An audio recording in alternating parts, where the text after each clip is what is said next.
Here's how to easily create this money engraved effect in Photoshop. If you want to save time, you can find the PSD file to this effect in my website down in the description below, along with some free dollar bill gradients, so check it out. First, create a solid color by going to Adjustments, Solid Color, and give it a slightly dark gray. You can copy these values if you want, and hit OK. Then we're going to bring in our subject and desaturate it by hitting Ctrl U.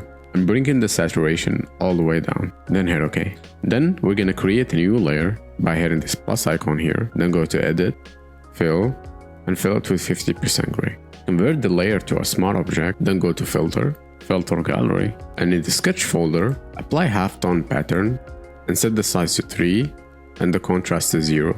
And the pattern type, set it to dot. Then create a new effect layer and apply torn edges. Set the image balance to 30 and the smoothness to 10 and the contrast to 7, then hit OK.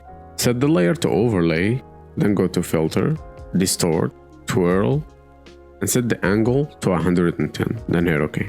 Our image is starting to look good, but we can make it look better by duplicating this layer that we just applied these effects to. So select it and hit Ctrl J.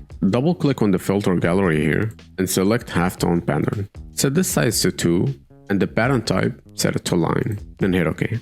Then set the layer to a 50% opacity, and our image looks much more crispier. Now we need to give our image some color, so we are going to create a gradient map. So go to Adjustments, Gradient Map, and then we're going to apply one of my free dollar gradients. You'll find the link in the description below. I'll select this first one here, then hit OK. Lastly, we are going to group everything into one layer.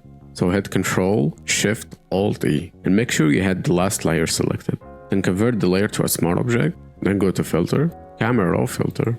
In the Effects tab here, set the texture to 100, the clarity to 45, and the dehaze to 50, then hit OK. Now our image has a lot more texture than before, and it looks much more like the dollar bill. Make sure to get your free gradients in the description below. Also, if you don't want to repeat these steps every time you want to do these effects, you can get my PSD file in my website. It's easy to use, and you can use any image you want. If you found this tutorial helpful, make sure to subscribe and comment what effect I should cover next. And see you next time.